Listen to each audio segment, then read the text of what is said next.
So no, thank you for joining us. We're delighted to be here. This is part of our ExerciseRx, our exercise prescription program, and in partnership with the Inova Parkinson's and Mood Disorder Center. And today's session is on the best exercise to improve swallowing.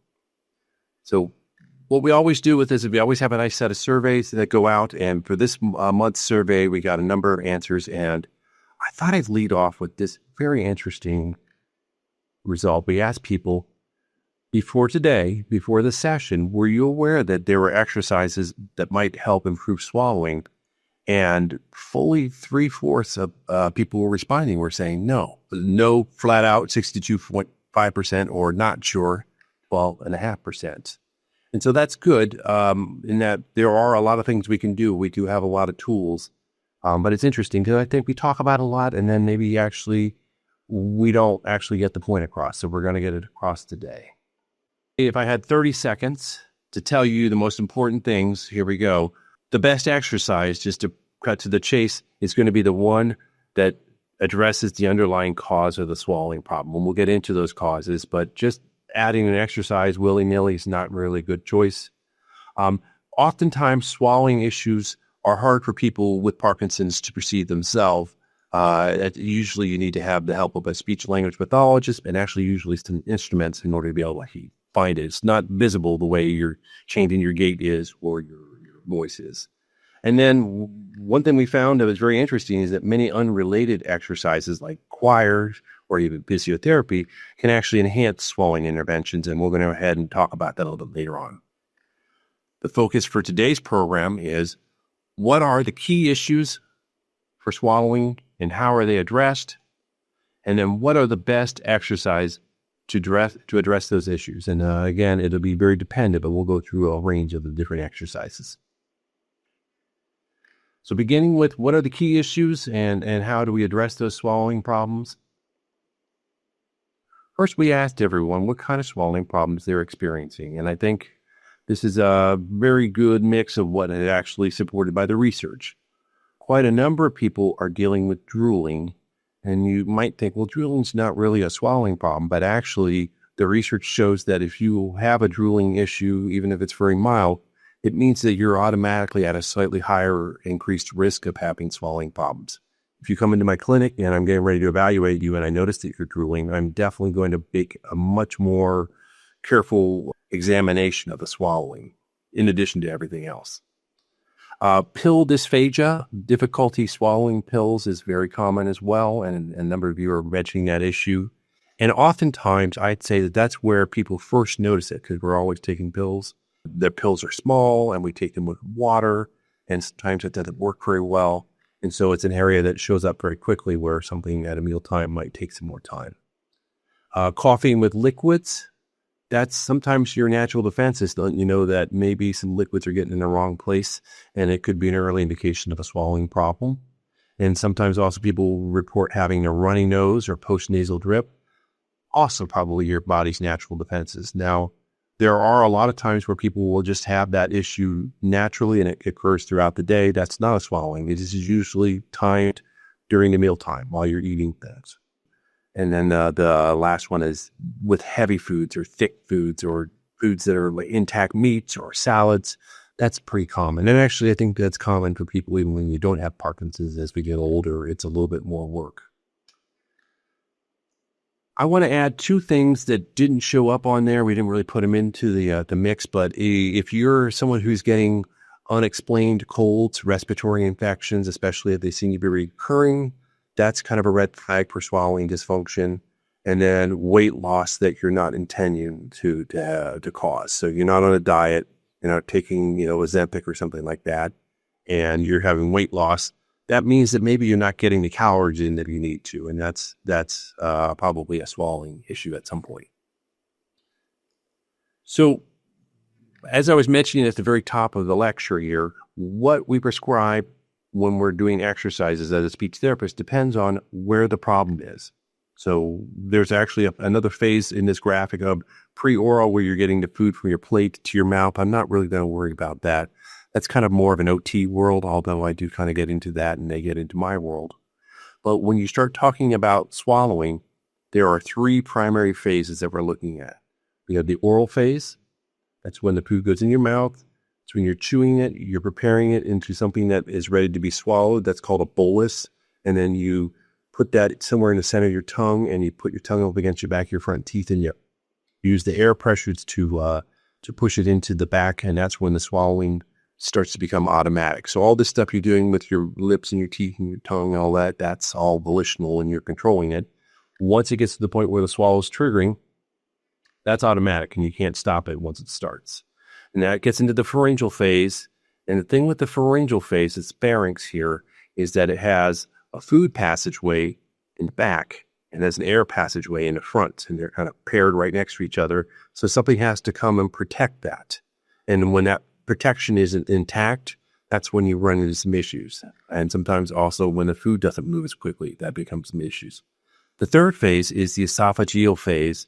And that's when this esophageal sphincter opens up and the food gets into the esophagus and it gets stripped down into the stomach. But this phase here, this esophageal phase, it's completely autonomic. It's not something that we address with an exercise the way we would some other things, but we might address with some techniques for maybe mitigating the problem. Now, below each of these phases, I give you a little bit of information, like drooling is an oral phase issue, especially if it's coming out the front like that. Residues, when you're swallowing and you get done and you have some food between the gum and the cheek, the lateral sulcus, or if you find some food in other parts that are stuck there, that means that you haven't cleared it out as well as you would. And again, if you think about this, when you have Parkinson's and your steps are smaller, and your voice is quieter, those are things that are visible. Well, the Parkinson's is happening in all these places that aren't as visible. So maybe your tongue isn't moving as efficiently. Or when you get ready to swallow, your tongue comes up against the back of your front teeth and it makes a seal. It's an air seal. So that it uses air pressure, pneumatic pressure to push it. Well, maybe it's not completely sealed when you lose some of that air pressure. And so sometimes those kind of issues in that page would be things where we would do one set of exercises. But then when it gets into this part with the pharynx, now you got the food moving through and you got the epiglottis flipping, and that's a different situation. So we'll get a little deeper into this, but I wanted to kind of give you the highlights of it, either the oral phase, the pharyngeal phase, and then the esophageal phase. And when we break that down into the kind of things that people are reporting, we ask them a little bit when they're swallowing best. And a lot of people are talking about morning and afternoon, at breakfast, in the morning, at breakfast. The people who are saying, I don't think I have a best time, that's great. That means the medications aren't necessarily influencing things, or you're not having off periods. That's a good problem to have, or a problem not to have. And then the people who are saying, when I'm eating slowly with small pieces, or any time that you don't have large pills or you're eating large chunks of food, that tells me that probably there's a bit of a swallowing problem there, that probably you got advice from a speech therapist to do this, or you should probably seek out a speech language pathologist and work with them. Now, before, people were saying that they didn't get tired over the course of a meal, they weren't fatiguing. I wonder sometimes if maybe people were talking about the better part of the day being so early, is that maybe because throughout the course of the day, as you're eating different meals, as you're taking pills, as you're drinking liquids throughout the day, you are getting some of that fatigue. And so that would be a reason maybe, again, to work with a speech language pathologist to get a little bit of strengthening, maybe some techniques as well. Now, the folks that we asked about the times that it's the worst, are there any triggers or any causes that are making it worse? People talk about having fatigue, which is really common in Parkinson's. If you have acid reflux, gastroesophageal reflux disorder, or GERD, that's common in Parkinson's, and that can make the swallowing a lot less efficient. And then when they have meals that are heavy, like the dinner with the steaks and the bread and the chewier food and the things that have strings in it, like asparagus. This person that says, when eating something that has little pieces of crumb that don't seem to go down, that's what we would call a scatter consistency. Rice is a scatter consistency. Popcorn, it can be a scatter consistency. And so it's one that when you're trying to form it into a good bolus to get ready to swallow, bits and pieces break off, or maybe your tongue's not pushing it up all the way. So now you get this kind of pumping action and the food breaks apart a little bit, and that makes it difficult. It can be particularly dangerous if you have something that's kind of dry and you're chewing it, because then you have little particles that are dry and you inhale. Maybe you're inhaling them into your airway a little bit and it sets you off coughing. We do that anyways without Parkinson's, but it can be more dangerous. I won't get into this too much, but there's some research on the timing of breathing and swallowing that seems to be apparent in Parkinson's. I wanted to comment here on the pills at bedtime, John, which makes me think that maybe we gain the habit of taking pills always in the same way. And when we have a situation like this, it would be worth suggesting or recommending that maybe that intake of the medication at night when probably the person's medication's not working so well should have a different strategy to be taken. So maybe taking what's something that you usually suggest. Yeah. So maybe the way that we are swallowing the pills in moments where where the medication is less effective can be different from how we take it throughout the day. We've talked about this in the past, so I think I'm glad you're bringing this up. Taking pills with water, period, is sometimes a hard way to do it just because the pill is hard and it's small and it has edges and it's not very compliant when you're trying to move it around. And then water goes kind of wherever it wants to. It goes through the path of least resistance. And so particularly late in the evening when things aren't working that well, you got to manage this kind of mixed consistency, a hard tablet that you're trying to get into the right place, and then you're drinking the water. And when I see people taking their head back, that's the opposite of what I want you to do. And so by putting it into some applesauce or mashing a little bit of banana, or you're just taking a bite of banana and chewing it and putting the pill in there, that can be very helpful. If you have a formulation of a pill that can be broken, and like the Crixont or the Rytari can be opened up, or some pills can be crushed, not pills that usually say XR or CR, which is like controlled release or extended release. Those usually you don't want to break up. But that might be another way to make it a little easier. So it's a very good point you brought up. Thinking of different strategies for different moments that we might not automatically think. This person that mentioned eating a bit of spicy food or food that stimulates a lot of saliva. Yeah, I think when you have Parkinson's and the drooling becomes an issue and saliva management becomes an issue, it's actually not a situation where you're actually producing more saliva. It's that it's not being managed as efficiently. So that could be a good reason to work with a speech therapist, and maybe your tongue needs some strengthening. Maybe you need to work on some postural things that keep you from getting in a position where you're really so far back and it causes a problem when you have that much saliva. So yeah, I think those are all very interesting issues. I guess we'll get into the drooling a bit later on, but again, drooling is one of these things where it used to be something that was a very big part of what a clinical practice for a speech therapist, and we would work on reminding yourself to swallow so frequently. But I'll tell you, it's changed now. I think the Xeomin FDA approval has really changed the way I look at that. Well, we're talking about addressing issues, and these are the things that people have mentioned. This is, again, coming from their either personal experience or what they might think would happen. And I want to emphasize what they believe would happen. EMST, expiratory muscle strength training, we're going to talk about that specifically. Vocal exercises, including some exercises for music choruses. Again, we're going to talk about that. I agree. Speak Out and LSVT Loud are two branded approaches to speech therapy. And again, interesting data for swallowing, even though they're really focused on your voice. Tongue workouts, tongue strengthening, tongue presses, tongue exercises. I think we've covered all the gamut of what the tongue is, but yes, that's absolutely true. And you'll see that if you're working with a speech therapist. And then I'd like to people talking about breathing exercises, because there are some things you can do with breath to focus on your posture. And certainly with airway protection, you want to have a nice strong cough, and we'll talk about some of those techniques. And so those are the things people mentioned, but when we asked them, what they actually think might help, obviously speech therapy comes up high. That's good. Exercise in general comes up high. That's great. Diet modifications, that's certainly part of the game. Sometimes we like to take things and make it a little easier to chew. But it's interesting that both medication and surgery came up as known thing and they would help. And actually the research is not quite as clear on that. There are studies that show that there are obviously some benefits for medications, and there's some research that says no real benefits for medications. And I think it's kind of your mileage may vary. So it may provide some benefit. It may provide no benefit. the research is very clear that it doesn't seem to be doing anything negative. People on medication don't seem to be having less swallowing efficacy. Everything seems to be one direction or no better. Now, with DBS, or deep brain stimulation, that's a little more mixed.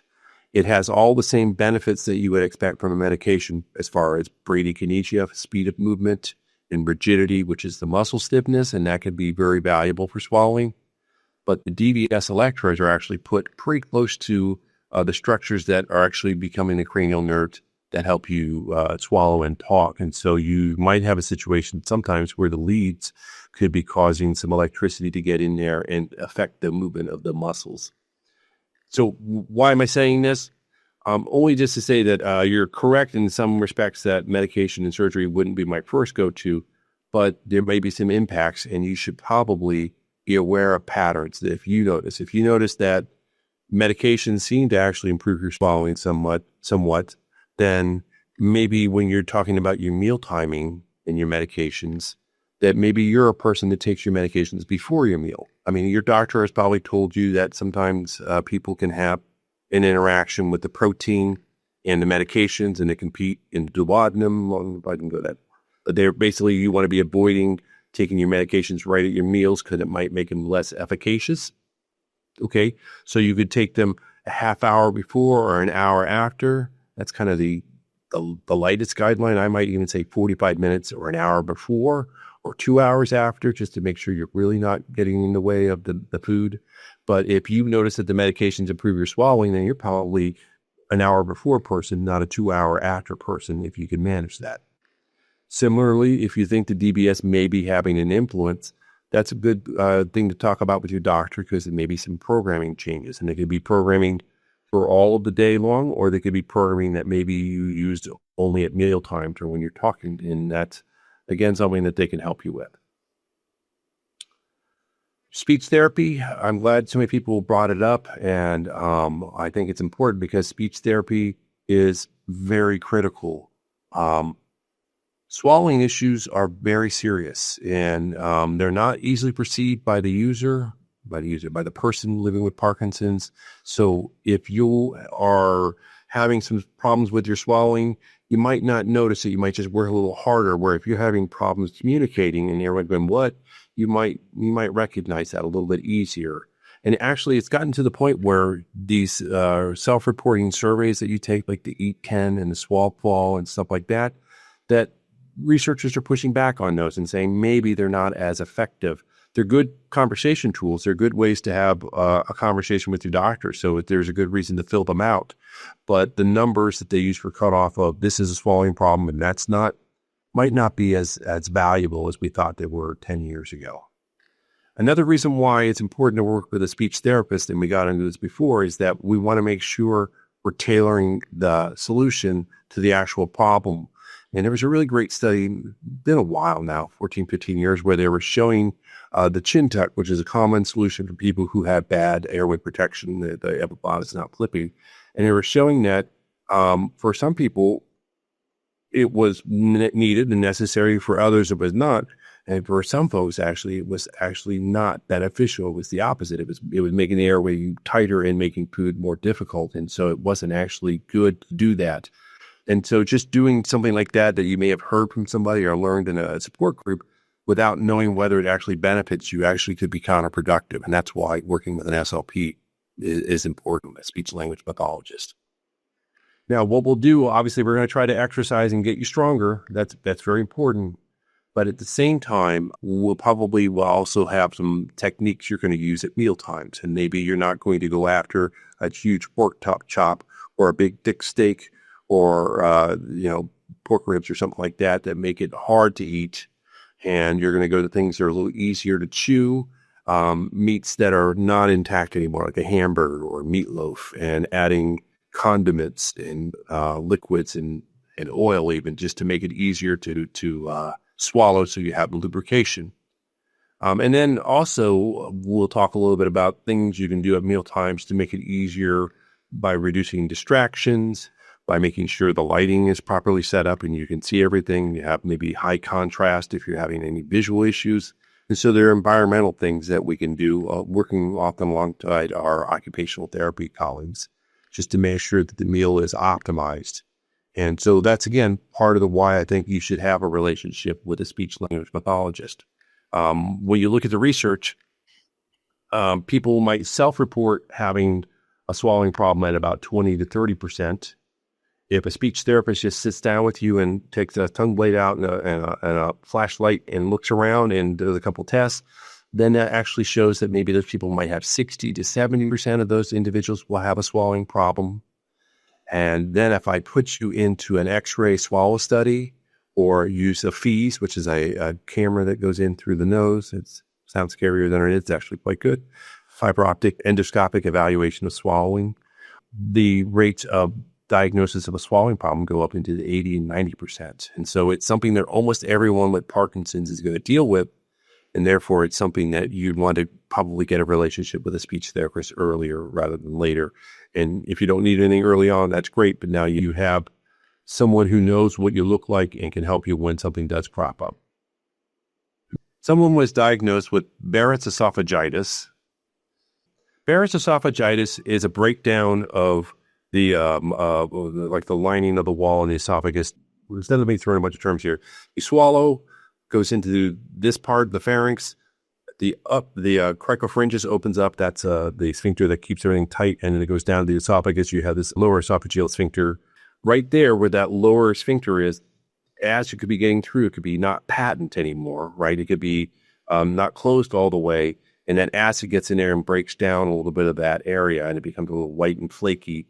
And the risk of a Barrett's esophagitis, besides the ongoing GERD that you're going to be dealing with, the esophageal reflux, is that it can be a risk factor for other kinds of disorders, including more serious ones like cancer. So you always want to be monitoring it. Probably your doctor's monitoring with you. So is it a common issue in Parkinson's? I don't believe that it's more common in Parkinson's, but I do know that GERD is literally 3 times more common in Parkinson's.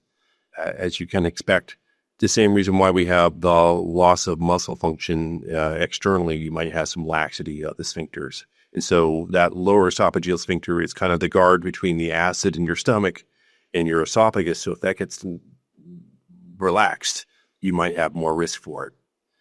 It's something that, again, it's a very specific issue, and you probably are working with not just your movement disorder specialist. You might have someone else on your team addressing it. But I think if you have GERD, it will be something that your doctor is going to probably try to address the GERD and minimize the risk.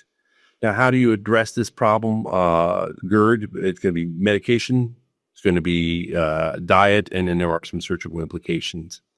I think you were showing me something else? Yeah, good. Okay, yeah.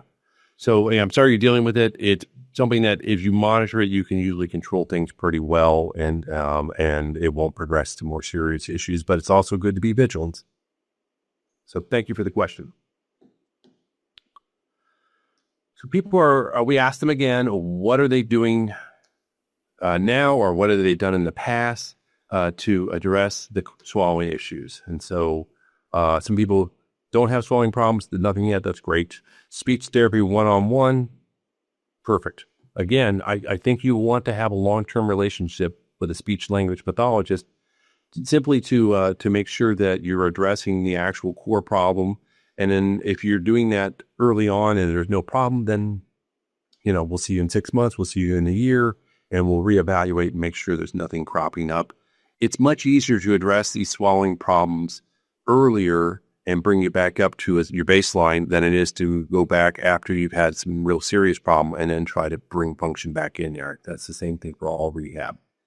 Someone saying a swallowing study with a video X-ray, that's that modified barium swallow study. Those are people who are working with a speech therapist. And the reason why that's good is that it provides you with really incontrovertible video evidence and lets me see everything. It's only a snapshot, so I can only see you when you're in the suite with me and I'm giving you the food that I put all the stuff in there. I won't get too deep into it. But the reality is that if I just do a bedside swallow examination where I'm just looking at the structures and I'm testing you with liquids and I'm listening after you're swallowing to see if you have a watery voice quality or something like that, it's not as good. If I can do that swallow study or a FEES, then I get more information. I can still roll with the other one. I have when I worked in certain environments, but it's always better to have that. So the people who are doing the X-ray swallow, hats off. Swallowing exercises, great. Slowing down, again, always good advice. Trying to eat too fast, period, is always difficult. Sometimes we've worked with people that have really impulsive eating habits, and first thing we do is you start putting less food on their plate at one time and letting them kind of work through it piece at a time, and then slowing it down, and it dramatically improves their safety. Expiratory muscle strength training. Again, we're going to get into this device. But boy, it's got really interesting data for swallowing. Actually, the swallowing data came out before the speech data. That's kind of crazy that it worked out with. Okay, are you going to address problems with swallowing liquids? My husband tends to hold them in his mouth and will frequently cough after swallowing. He detests the thickeners recommended by his SLT. SLT is a speech language therapist. That might be someone from Britain. Okay, we could talk a little bit about the swallowing of thin liquids, the exercises that your therapist gave initially to protect the airway, that's strengthening the tongue, usually the back of the tongue. With your tongue getting lax in the back, allows for things to get past the defenses, so they'll usually try to strengthen that. Once you've done those strengthening exercises and things to strengthen the airway protection, the epiglottis, and maybe the speed of transit, then we're getting into some of the compensatory things that your therapist came into, the thickeners. And so the first thing I'll say about the thickeners is that if they're making it less likely you're going to drink liquids, maybe there are some ways that you can add thickeners to things that are already a little bit thick, and then you won't notice it very much. There are some nectars out there, tomato juice, if you can handle the sodium. Mango is a good nectar, and fruit juices in general with just a little bit of thickener can often be very flavorful and taste good, where something like water or milk. I remember one time, a long time ago, I worked someplace, the doctor had to order for a thickened beer, and I went to buy with thickened beer.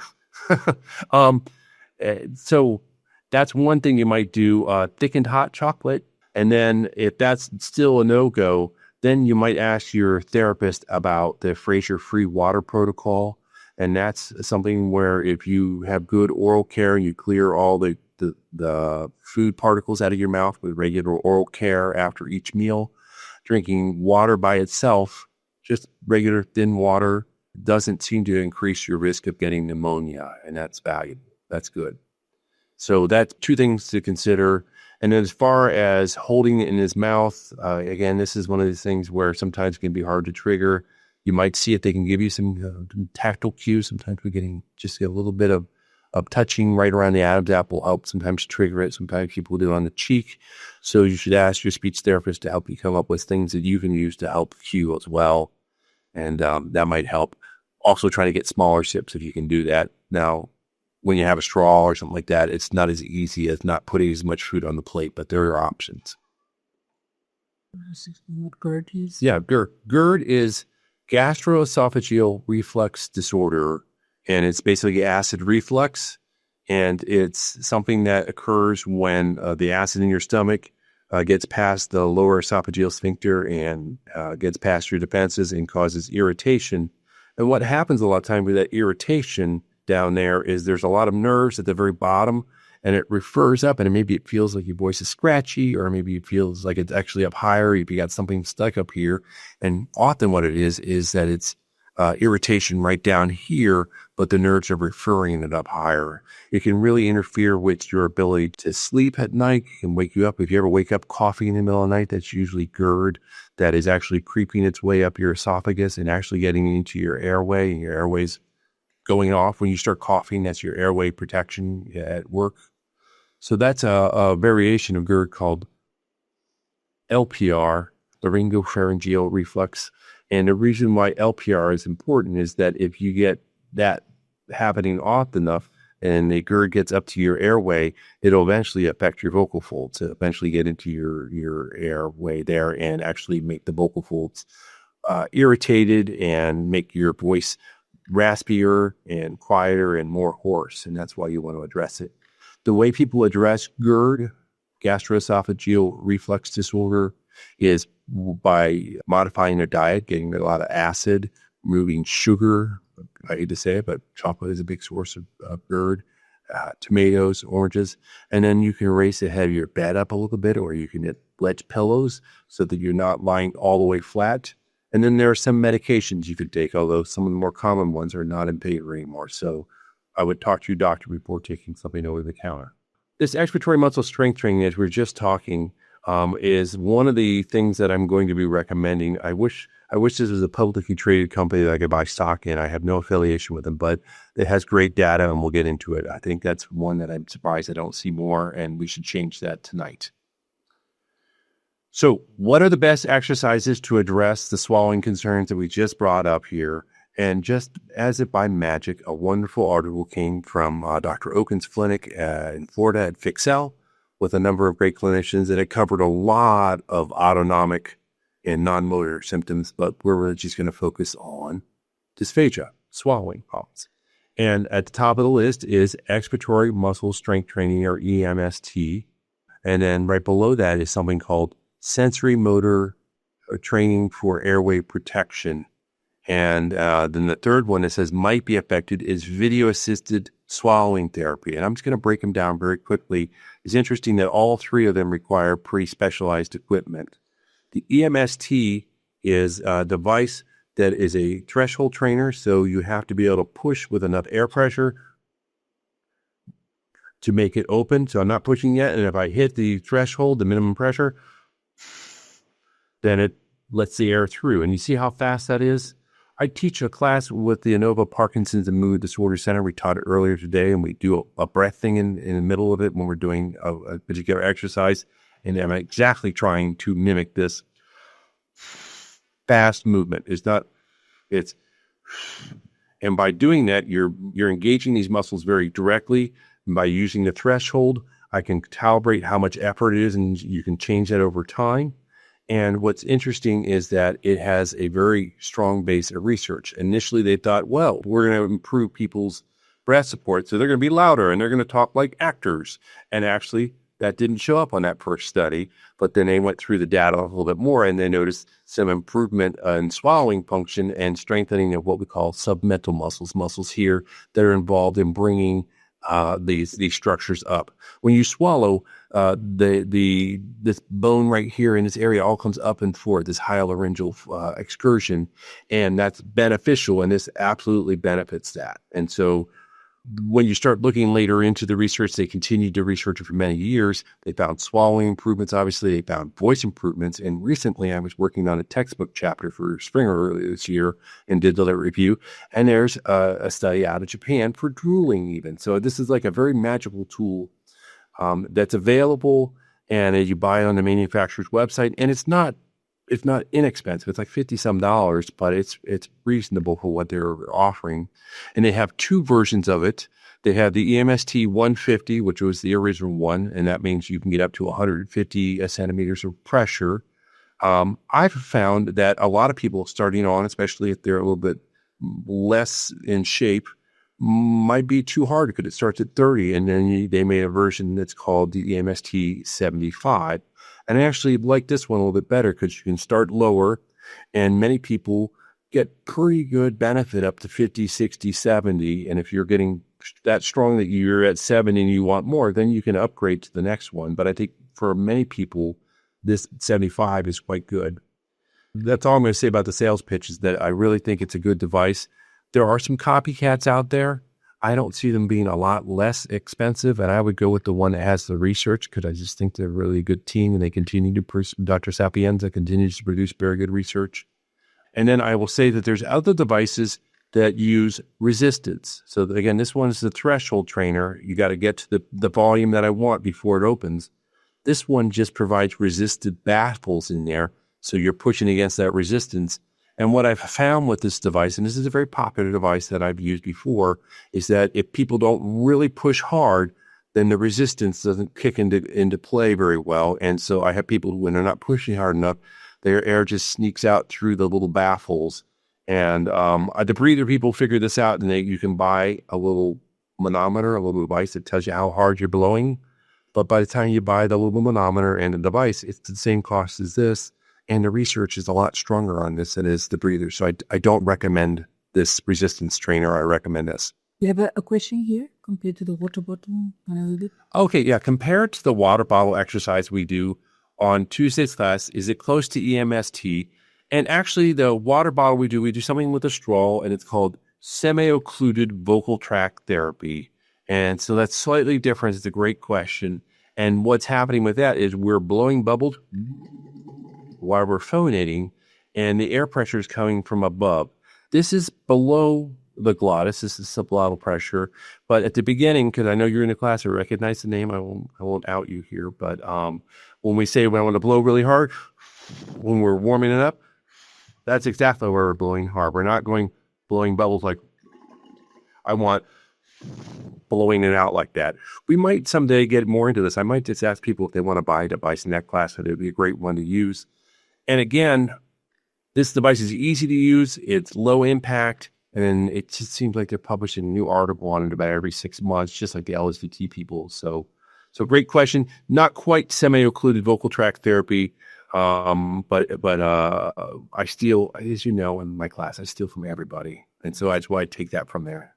Great question. Semi-occluded is another one where it's not showing up very often in Parkinson's. When I started to do that textbook chapter, came up with some research, brought it back into the class. That's why I like working on that kind of stuff. So I want to keep going here. I just want to really quickly say that this sensory motor airway protection training that was developed by a very brilliant researcher named Michelle Troche. Again, it requires you to wear a pneumatac, which is assessing your pressure. So it's not something you're going to do at home.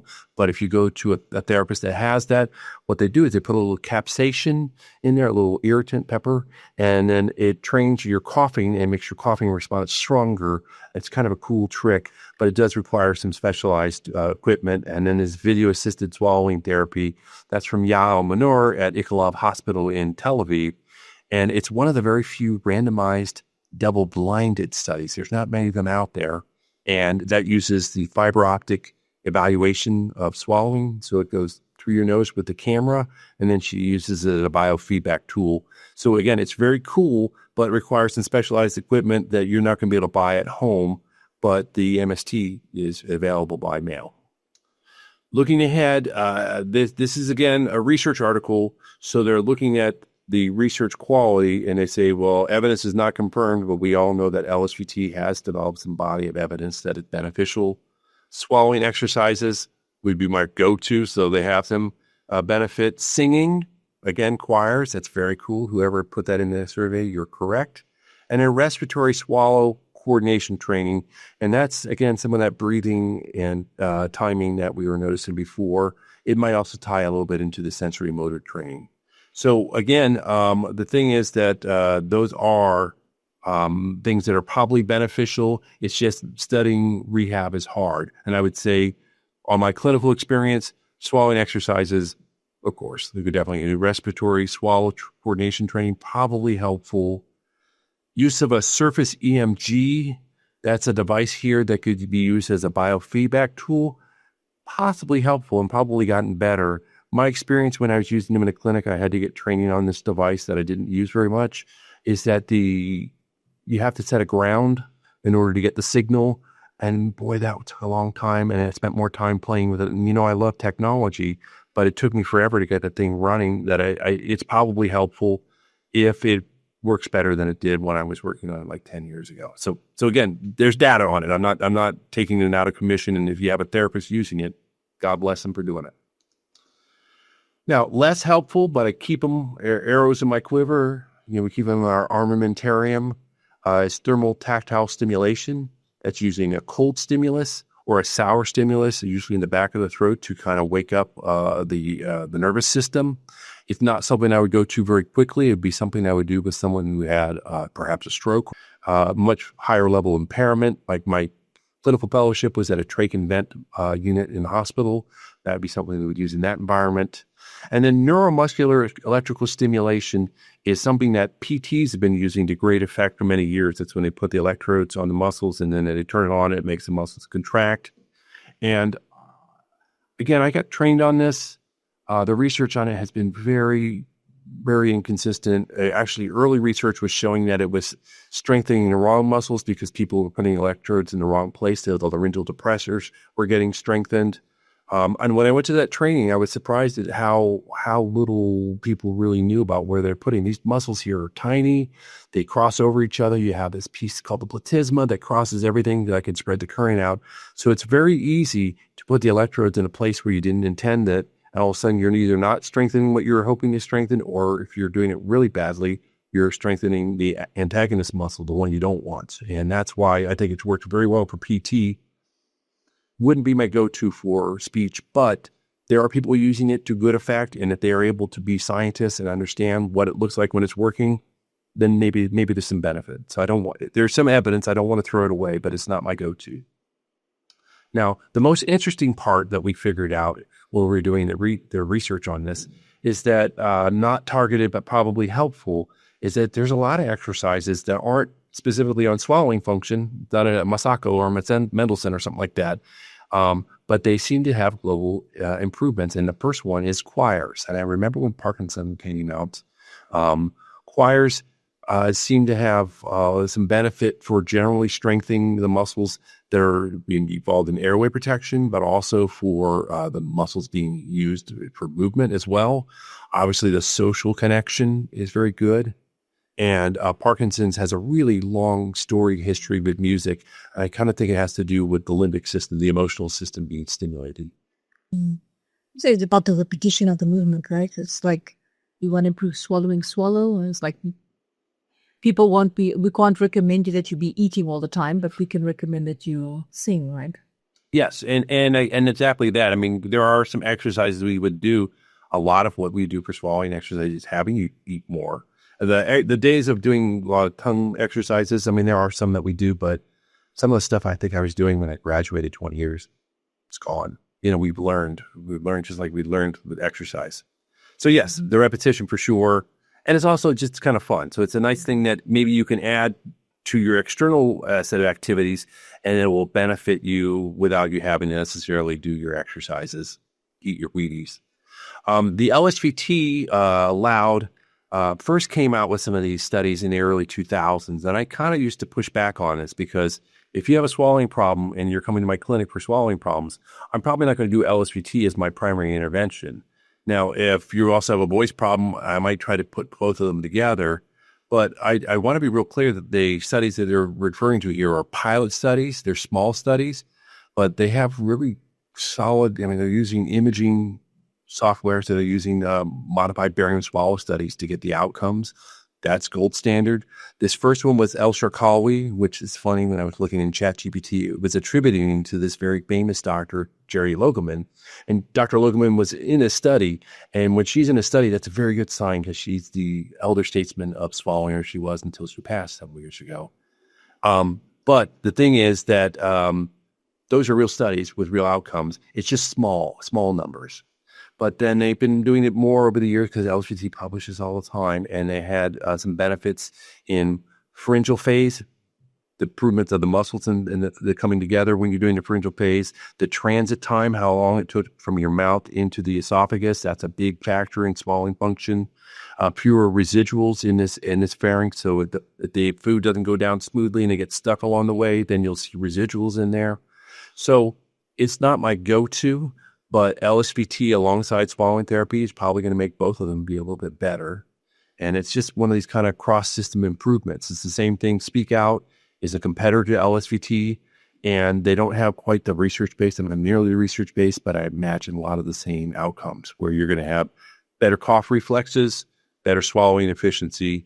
And the one thing is that LSVT Global has been around since the 80s, and they have published scores, probably over 100 articles by now. They're very prolific. So that's why they're ahead of everybody. Okay. Biting down on your tongue and swallowing is still recommended exercise. Yes. That one is called the Masako. And you bite your tongue and you swallow. And what happens is your tongue's an accessory muscle when you everyone swallow just normally and just notice what happens. You swallow. Your tongue comes up against the back of your front teeth into this alveolar ridge, and it makes a nice tight seal, right? And by moving it forward, you're basically moving the muscle into extension, and then you're making it do its work. So you're basically adding resistance to it now, in fact. And so, yes, it's still fine. It's a very good one to do. And it's one that you can kind of do when you're, watching TV and you get to commercial break. One thing that you can do, if you can do the Masako swallow and then try to do another swallow without getting more saliva. So can you do 2 in a row? I almost couldn't do it. Could you do 3? 3 would be about the limit, but you can strengthen it to do sequential ones, and it just adds to the load. Now, this was the thing that was really surprising, and again, it came from the research that we did for here, is people researching whole body exercise on swallowing function, and this is not in Parkinson's, but eventually someone did one in Parkinson's, and that means power moves, LSVT big, any kind of big, motor scaling is sometimes they call it. And the caveat with the study here is actually in one of my journals, in the American Journal of Speech Language Pathology, small group N of 9 people, nobody in a control group. The big caveat is the self-reported improvement. So there was no modified barium swallow study like the LSVT stuff I was talking about before. Instrumental measures, Jerry Logeman involved, Cynthia Fox, Lori Ragg, top-level researchers. This is a little bit more casual. But then a nice review came out, a scoping review as they call it, because it's early. There's not a lot of articles out there. So a scoping review is when you don't have, 17,000 things to break down into the articles. You only have a few. And they found the same situation. They had 10 articles with whole body exercise. They did have some self-reported ones, obviously, but then they also had instrumental measures, which really strengthens the outcomes. And what they found is that programs that had both whole body exercise with someone like Josefa and targeted speech therapy exercises with me seemed to have the best benefits. And it makes me say, as a clinician, if you're coming in to work with me as a speech therapist on swallowing, and maybe you need some physical therapy, it might be good while you're there. You could do back-to-back sessions, and you might get better benefits from that. And it's not something I would have said before I read this article, which somebody found for me, but it's a very interesting thing to consider. And it also kind of helps you say general conditioning, staying fit is probably going to also have benefits for your swallowing function as well. I think it's good news to know that you can kill different things at the same time. Absolutely. Yeah, absolutely. And it's the synergistic. We're not adding in more things. It's things that people are already doing. It brings a little bit of hope of not having to do 1,000 things. Well, that's the problem and that's why we do so much dual task exercise. Like, how do we get the most bang for the buck? Well, here's another way to get some bang for the buck. So well said, for sure. So our final message is here, and we'll be ready to take some questions here. So you always want to start with evaluation with the pro and try to find a speech language pathologist that knows a thing or two about Parkinson's. And we will definitely guide you towards our partners in this presentation, the Inova Parkinson's and Movement Disorder Center. And that's mainly because not only do they have a bunch of movement disorder specialists, they have a team of rehab clinicians that gets a lot of referrals. So education is very important. Experience trumps it all. So working with a lot of people that have Parkinson's really helps. So get an evaluation with somebody who knows what they're doing. Have some strategies for maintaining that performance. And then that could be the Masako that someone was bringing up here. That could be a carryover activity in a choir. That could be exercises that your clinician gave to you, and to make sure that you're coming back in for a touch-up and a tune-up every 6 months or so to make sure that something's not changing. And then we'll start looking at things that can make it worse or better. If you're dealing with GERD, that's a huge trigger, and it's very treatable. There are a lot of options for it. If you're having times at meal times where it's getting hard for you to get through the meal, maybe it's taking longer than it should, maybe you're losing weight, speech therapy first, but also look at what can I do to make those easier meals? Can I have the food be a little easier? Can I have it chopped up? Can I eat with my hands? Can I have finger foods that are pizza versus something I gotta? And then also get rid of noise, turn off the TV at mealtime, stuff like that. Mm-hmm. There's someone who's drooling exercises. I'm so glad because I wanted to really get into it. So drooling exercises, when I first came into practice, if you had a drooling issue, and you get referred to me, we would come into the clinic and I would assess how long it would take for the drool to appear, and then we would swallow. We would talk about posture. We could maybe do some, if it seemed like we're coming, we might do some strengthening here, but it's usually a matter of posture. I look back to Hannah Kokoff's very seminal work on this, Josefa's PhD advisor, the therapist at that clinic. And people who have postural positioning that has them leaning forward a little bit, if they have an open mouth position, so we could work on addressing those. And then literally we would put a timer on that would beep.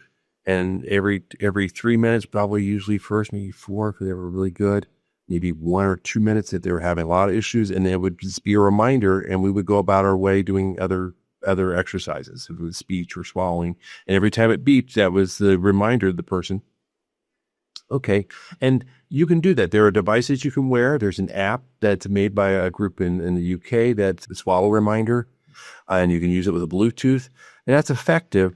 That does require you to use some attention, though. You have to be keeping track of that and when it happens. And sometimes that can be harder. That can be harder when you're walking about or you're working in an environment and you have other things going on. It can be harder when you're feeling less energetic or you're at the end of your medication cycle. So I don't always like attention-based approaches, but that's one that would be out there. But I have to say, I lurked in one of Sonia's sessions with Dr. Faulkner. He was talking about the FDA approval of a botulinum toxin called Xeomin, and they give you an injection. The doctor will do it, the movement disorders neurologist, usually in the parotid glands, sometimes in the submandibular glands, and they will actually shut down the glands a little bit, not turn them off entirely, but to have them produce less saliva. And what that will do is make it a lot easier to manage. You don't want to overdo it. You don't want to cause dry mouth, but by just taking a little bit off the tap, it makes it a lot easier to manage, and it seems like it's working better. And it's something where I think people are going towards something like that before they come to me now. And not always. I mean, you still get referrals or whatever, but it's a solution that works. It's a solution that if you don't like the way it feels, it goes away after, 8, 10, 12 weeks. And if it goes away after 8, 10, 12 weeks, you want to do it again, you could do it again. And so it's one of these situations where I think a pharmaceutical company has come up with something that may be a better solution, and I would put people in that solution. There are also medications that you can take that can also dry up the saliva. Some of them, they're all anticholinergic medications, even botulinum toxins has anticholinergic effects. And anticholinergic medications can make you sleepy and cause dry mouth.